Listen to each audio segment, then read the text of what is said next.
Halo, Assalamualaikum warahmatullahi wabarakatuh. Hari ini kita akan belajar tentang reaksi redoks. Nah, reaksi redoks yang kita pelajari hari ini itu berdasarkan konsep perubahan bilangan oksidasi.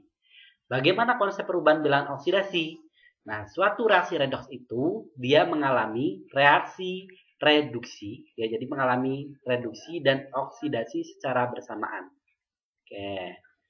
Dia dikatakan reduksi jika dia mengalami penurunan bilangan oksidasi atau penurunan biloks.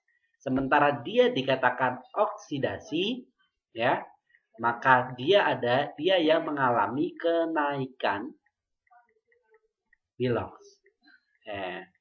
Lalu bagaimana untuk menentukan mana yang reduksi dan mana yang oksidasi? Langkah-langkahnya. Langkah yang pertama, kalau sudah ada reaksi yang tersedia dalam soal, kita tentukan biloks masing-masing unsur terlebih dahulu. Yang perlu kalian ingat, kalau ada unsur bebas, maka biloksnya sama dengan 0. Oke, dari sini kita langsung tahu H2, yang dari sini ya. H2 ini unsur bebas, Cu juga unsur bebas. Berarti untuk H2 dan Cu, maka biloksnya ini adalah 0. Lalu bagaimana untuk CuO? Nah, CuO yang kita tahu di sini biloksnya adalah min 2. Oke, maka perhatikan di sini. CuO min 2, O-nya cuma ada 1 ya kan? Nah, berarti dia min 2. Nah, biar sama dengan berapa? CuO dia merupakan senyawa netral tidak bermuatan. Berarti biar dia sama dengan 0. Ya, kalau kita cari seperti ini, nah, maka dia biar sama dengan 0. O-nya ada 1, di sini min 2. 1 kali min 2 berarti di sini adalah min 2. Maka min 2 ditambahkan berapa biar 0? Maka di sini ditambahkan plus 2. Nah, kita lihat Cu di sini ada 1. Berarti di sini juga sama ya, tinggal plus 2 dibagi 1. Berarti di sini adalah plus 2. Oke, kalau ke bawah itu dikali, kalau ke atas itu dibagi. Ya. Kemudian kita lihat untuk H2O. H2O yang sudah kita tahu H itu adalah plus 1. Nah, H2O merupakan senyawa netral atau tidak bermuatan. Maka sama, ini dia harus sama dengan 0.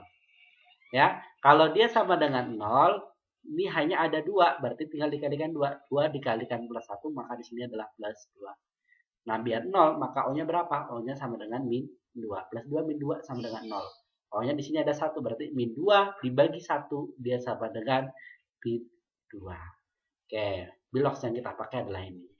Yang ini kita hapus aja. Jadi cara nyarinya itu kamu di coret-coret lain. Ya.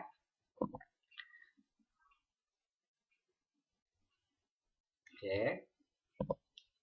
Kemudian tinggal kita tentukan mana yang mengalami perubahan biloks. Nah, di sini kita lihat pertama Cu terlebih dahulu.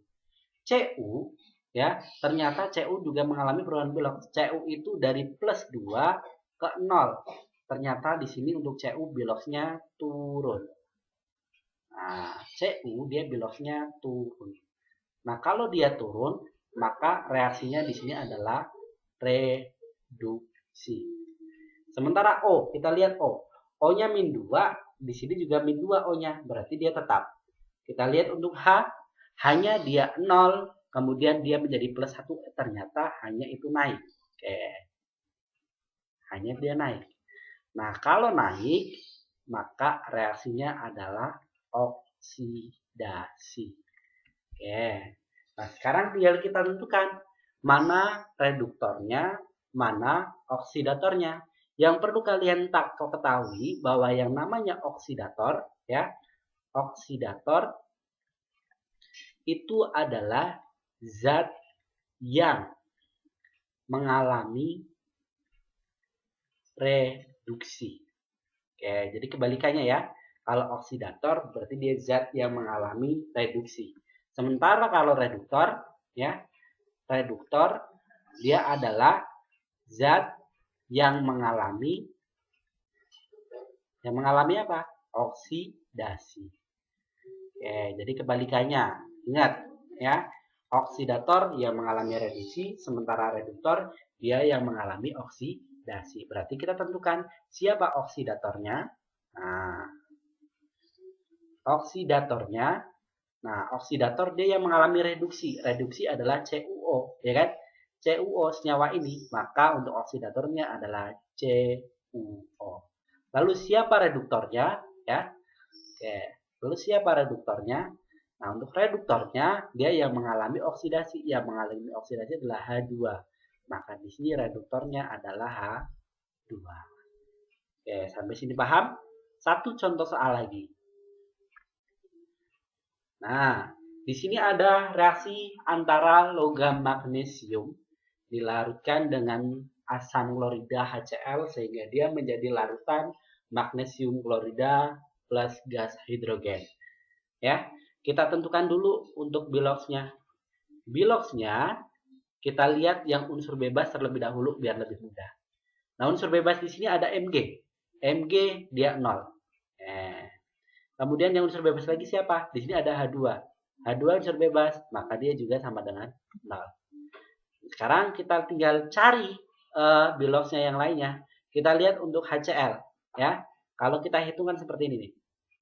HCl yang sudah kita tahu adalah hanya adalah plus 1. Nah, HCl dia itu senyawa netral, maka dia sama dengan 0.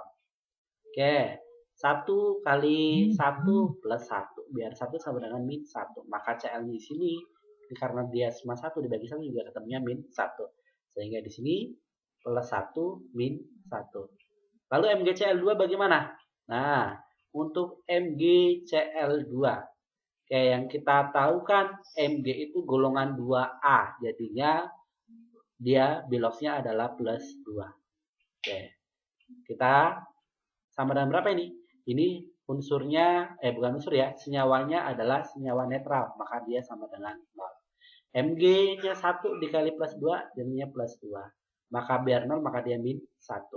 Tinggal kita lihat, di sini Cl-nya ada 2, ya kan? Plus 2, min 2, sorry. Nah, Cl-nya ada 2, maka min 2 dibagi 2, di sini ketemunya min 1. Sehingga biloxnya yang ini. Biloxnya adalah plus 2, min 1. Oke. Nah, kalau sudah, tinggal kita tentukan mana yang mengalami perubahan bilox. Mana yang naik dan mana yang turun. Nah, kita lihat untuk Mg terlebih dahulu. Mg ternyata dari 0 menjadi plus 2.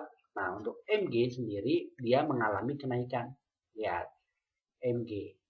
Nah, Mg dia naik. Nah, kalau dia naik, berarti reaksinya adalah oksidasi. Sementara yang mengalami perubahan di sini adalah hanya H dari plus 1 ternyata berubah menjadi 0. Plus 1 dia berubah menjadi 0. Nah, berarti di sini dia mengalami reduksi karena dia turun. Dia adalah reduksi. Kemudian tinggal kita tentukan siapa oksidatornya dan siapa reduktornya. Ya. Nah, kita lihat oksidatornya terlebih dahulu. Oksidator adalah zat yang mengalami reduksi. Yang mengalami reduksi adalah HCl. Maka oksidatornya adalah HCl. Sementara untuk reduktornya, ya, reduktor dia adalah zat yang mengalami oksidasi. Yang mengalami oksidasi dia adalah Mg. Maka di sini reduktornya adalah Mg. Oke, terima kasih. Silakan kalian pahami.